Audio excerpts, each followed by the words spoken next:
সাংবাদিক মাসুদ কামাল, আপনাকে স্বাগত জানাচ্ছি। এবং শুরুতেই যে জিনিসটা জানতে চাইছি আপনাকে, আপনার দৃষ্টি আকর্ষণ করছি। জামাত তার নির্বাচনী ইশতেহারের একটি অংশে পররাষ্ট্রনীতির ক্ষেত্রে বলেছে, ভারত, ভুটান, নেপাল, মায়ানমার, শ্রীলঙ্কা, মালদ্বীপ ও থাইল্যান্ড সহ প্রতিবেশী এবং নিকট প্রতিবেশী দেশগুলোর সঙ্গে পারস্পরিক সম্মান ও ন্যায্যতার ভিত্তিতে শান্তি, বন্ধুত্ব ও সহযোগিতামূলক সম্পর্ক গড়ে তোলা হবে। এখানে চীন নেই, পাকিস্তানের প্রসঙ্গ নেই। বিষয়টা কি একটু খটকা লাগে আপনার কাছে? কোনো মেসেজ কি আছে এর মধ্যে? খটকা লাগার কি আছে? যেমন ধরেন, আপনি আপনার প্রতিবেশীর সঙ্গে সম্পর্ক রাখবেন, এটা কিন্তু বলতে হয়, ঘোষণা করতে হয়। আপনি আপনার ভাইয়ের সঙ্গে সম্পর্ক রাখবেন, এটা কি ঘোষণা করার দরকার আছে? দরকার নেই তো। তো এখন পাকিস্তানের কথা নাই কেন? দুইটা কারণ হতে পারে। হতে পারে পাকিস্তানকে তারা মানে জামাতে ইসলাম, শোনেন ভাই একটা কথা কি, জামাতে ইসলাম পার্টিও তো আসলে বেসিক্যালি আসছে পাকিস্তান থেকে। এখন ভারতেও আছে, পাকিস্তান জামাতে ইসলাম, বাংলাদেশ জামাতে ইসলাম, এটা তো একটা সম্পর্ক আছে। বাংলাদেশ জামাতে ইসলামের বিপদ আপদে পাকিস্তান জামাতে ইসলাম তো তাদের সংসদে পর্যন্ত এই প্রসঙ্গটা উঠায়। তাদের মধ্যে একটা সংযোগ তো আছেই। একসময় তো আমাদের জামাতে ইসলাম, যেটা বাংলাদেশ জামাতে ইসলাম, এটা তো পাকিস্তানি জামাতে ইসলামের পার্ট ছিল। দেশ বিভক্ত হয়ে গেছে, ওনারা চেষ্টা করছেন দেশটাকে এক রাখার জন্য, রাখতে পারেন নাই, দেশটা বিভক্ত হয়ে গেছে। কিন্তু দল তো একই রকম আছে। আগে তো নাম ছিল জামাতে ইসলামী বাংলাদেশ, যেমন আগে বলা হতো কমিউনিস্ট পার্টি অফ বাংলাদেশ, মানে বাংলাদেশের কমিউনিস্ট পার্টি, সেরকম জামাতে ইসলামী ছিল বাংলাদেশে জামাতে ইসলাম। কারণ এখন মানে জামাতে ইসলাম আরও অনেক জায়গায় আছে, বাংলাদেশেও একটা আছে, এরকম নামকরণ তো আগে ছিল। তো তারপরে সরকার একটা আইন করলো যে ওরকম করা যাবে না, অন্য কোনো দেশের অংশ হওয়া যাবে না পার্টি। তারপরে এটা আওয়ামী লীগ আমলে আইন ছিল, তারপরে তারা নাম চেঞ্জ করে বাংলাদেশ জামাত ইসলাম করছে। তো এগুলো যা কিছু চেঞ্জ হয়েছে, এটা তো অনেক কিছু চেঞ্জ হয়েছে বাধ্যতামূলকভাবে, চাপে পড়ে।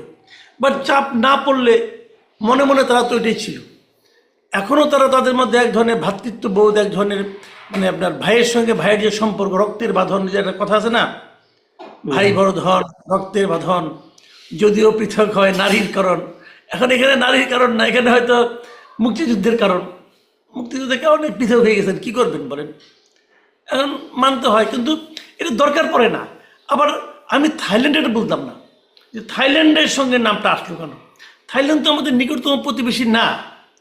না, আপনি যে বললেন যে ভাইয়ের কথা কি আর বলার প্রয়োজন আছে?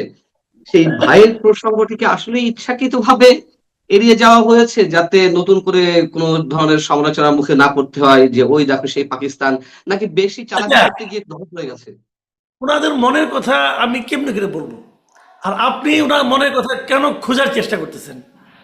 কারণ ওনার এটাই ওদের স্ট্র্যাটেজি, যে আমরা এটুকু বলবো, এটুকু বলবো না। কিন্তু ভারতের সঙ্গে যে ওনার সম্পর্ক, যেটা বলছেন, যেটা আমার কাছে ভালোই, পারস্পরিক সম্মানের ভিত্তিতে সম্পর্ক। কেবল এটা ভারত কেন, পৃথিবীর সব দেশের সঙ্গে আমাদের পারস্পরিক সম্মানের ভিত্তিতে সম্পর্ক রাখা উচিত। আমাদের ইউনূস সাহেব বলেছেন উনি ইতিহাসে শ্রেষ্ঠ নির্বাচন উপহার দিচ্ছেন। তো এখন এটা শ্রেষ্ঠ মানে কোন দিক দিয়ে শ্রেষ্ঠ এটা বলতে পারবো না। তবে এই যা দেখতেছি ভাই, এই নির্বাচন একটা পক্ষপাত দুষ্ট নির্বাচন হতে যাচ্ছে, এতে আমার কোনো সন্দেহ নাই। অলরেডি বলা বলি শুরু হয়ে গেছে।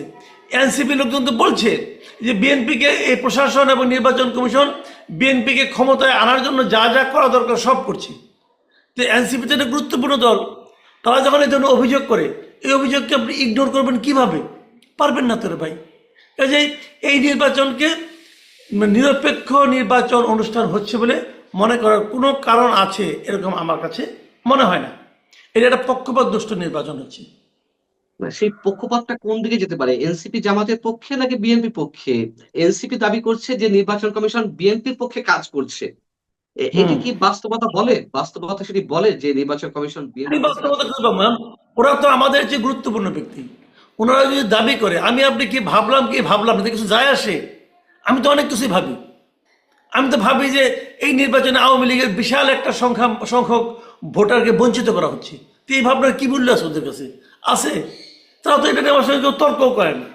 আসো বাবা, আলাপ করি, তুমি কোন বিচারে এই দলটা কিন্তু, আওয়ামী লীগের রাজনৈতিক কর্মকাণ্ড স্থগিত, আওয়ামী লীগের লোক ভোট দিতে পারবে, আওয়ামী লীগের ব্যানার ছাড়া সে ভোট দিবে, কিন্তু আওয়ামী লীগের ব্যানার ছাড়া সে যদি স্বতন্ত্র দাঁড়ায় তারা আপনি দাঁড়াতে দিবেন না কেন? একজন লোক 6 বছর আগে ইলেকশন করছে, 6 বছর আগে সে এই দলে একটা পদে ছিল, এরপরে সে কোনো পদে ছিল না মাঝখানে 6 বছরে। এখন তাকে ইলেকশন করতে দিবেন না কেন? দিবেন না, এটা তো আমি মনে করি এটা অন্যায় হচ্ছে। তো এটা কি ইলেকশন কমিশন অথবা গভর্নমেন্ট মনে করে না তো। কাজে আমি আপনি কি মনে করলাম এতে কিচ্ছু যায় আসে না। বিএনপি কি মনে করে, জামাত কি মনে করে, এনসিপি কি মনে করে, আর এগুলির সঙ্গে সরকার কি মনে করে, এই সব মনে করেন একটা খিচুড়ি পাকান, ওই খিচুড়ি খান, স্বাস্থ্য ভালো হবে। না, তারা আমাদের বক্তব্যকে, আমাদের কথাকে মূল্যায়ন করুক আর না করুক, সাধারণ মানুষ তো নিশ্চয়ই আমাদের কথা শোনার জন্য, আপনার কথা শোনার জন্য বসে থাকে, এটি বাস্তবতা। সেই তাদের উদ্দেশ্যে তাদের তো নানান ধরনের আশঙ্কা রয়েছে, তাদেরও একটি হিসেব রয়েছে, সেই হিসেবগুলো মেলাতে চাই আমাদের মতো কিছু মানুষের কথা বা বক্তব্য শুনে। সেই জায়গা থেকে প্রশ্ন যে পক্ষপাত দুষ্ট চরমভাবে হবে এই নির্বাচন, সেটি কোন প্রক্রিয়ায়? প্রশাসনিক প্রক্রিয়ায়, কোনো ম্যাটিকুলাস নতুন কোনো ডিজাইন, নাকি বহিঃশক্তির কোনো প্রেসক্রিপশনে, নাকি ডক্টর ইউনূস যেটি চাচ্ছেন সেভাবেই হবে? এবং একই সঙ্গে প্রশ্ন, সেই পক্ষপাতটা কোন দিকে? এগুলো সবভাবেই হবে, সবভাবে হবে। কারণ আপনি দেখেন কিছু কিছু জায়গায় প্রশাসন আওয়ামী লীগের দিকে, কিছু কিছু জায়গায় প্রশাসন বিএনপির দিকে, ঈশ্বর আওয়ামী লীগ, কিছু কিছু জায়গায় প্রশাসন আওয়ামী লীগ জামাতের দিকে, কিছু কিছু জায়গায় প্রশাসন বিএনপির দিকে। কাজে অনেক জায়গায় হবে। কালকে আমি একটা অনুষ্ঠানে ছিলাম, সেখানে নুরুল হক নূর, উনি স্বতন্ত্র, উনি আপনার গণ অধিকার পরিষদের প্রার্থী, ওনাকে তো বিএনপি সাপোর্ট দিয়েছে।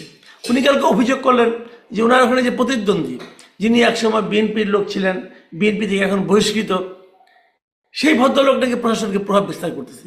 উনি একটা ব্যাখ্যাও দিলেন যে ওই প্রার্থীর, ওই ভদ্রলোকের স্ত্রী নাকি সরকারের একজন উচ্চপদস্থ কর্মকর্তা, আমলা। তো সেই আমলার প্রভাবে নাকি ওখানকার যত প্রশাসন আছে সবাই নাকি তার পক্ষে কাজ করতেছে, অভিযোগ এটা। উনি এটা নুরুল হক নূর মনে করেন ছোটোখাটো কোনো নেতা না, একটা দলের কেন্দ্রীয় কমিটি সে সভাপতি, এবং বিএনপি যারা নাকি আগামীতে নির্বাচনে জয়ী হয়ে আসবেন তাদের দলের সমর্থিত একজন প্রার্থী।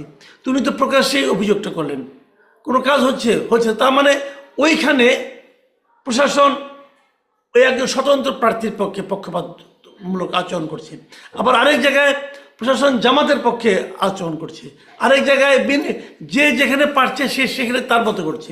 ভাই সব জায়গায় বরং 10 জায়গায় বিএনপি, 10 জায়গায় আওয়ামী জামাত, 10 জায়গায় অন্য দল, এই আমি কিন্তু এই হিসাবটা ওইভাবে করতে চাই না। আমার কথাটা হলো কি, যে কোনো জায়গায় পক্ষপাতমূলক আচরণ প্রশাসন করবে না, এটাই হওয়া উচিত।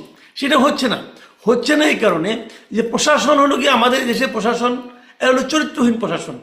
এরা সবসময় খোঁজে যে কে ক্ষমতায় আসবে, যে ক্ষমতায় আসবে তার পা চাটার জন্য তারা বসে থাকে, এবং তারা আগেই বুঝে যে সম্ভাব্য কার ক্ষমতায় আসার চান্স আছে তার দিকে তারা হেলে থাকে, অথবা সরকারের দিকে হেলে থাকে।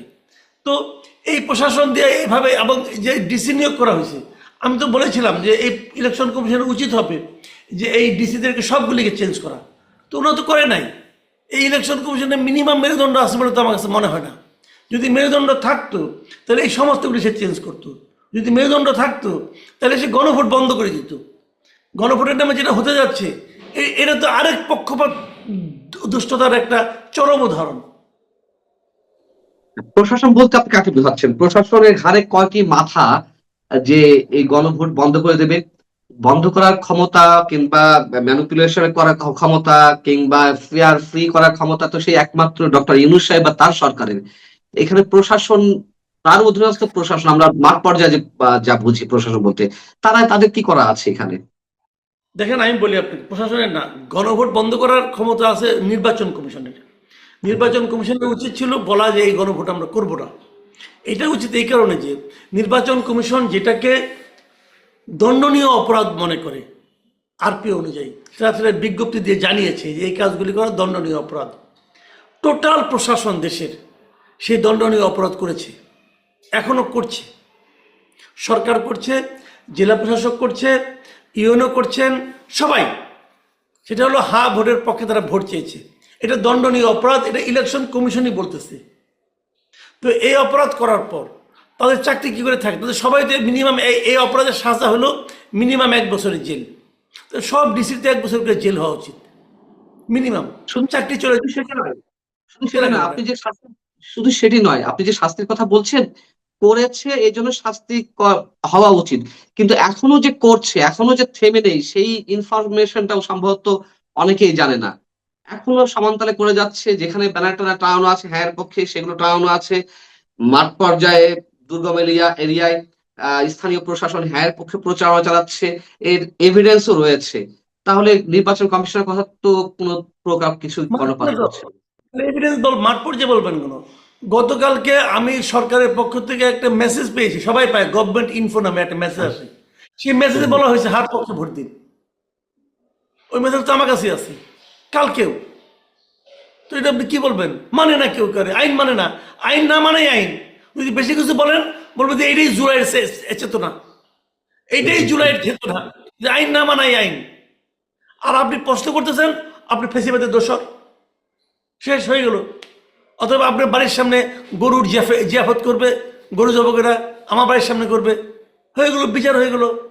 ডক্টর ইউনূস বলবে এত কথা কি কারণে বলো, যা হচ্ছে এটা হতে দাও, এটি আইন। কি বলবেন আপনি? যে বিষয়ে জিজ্ঞাসা, আবারও সেই ভোট প্রসঙ্গে আসি।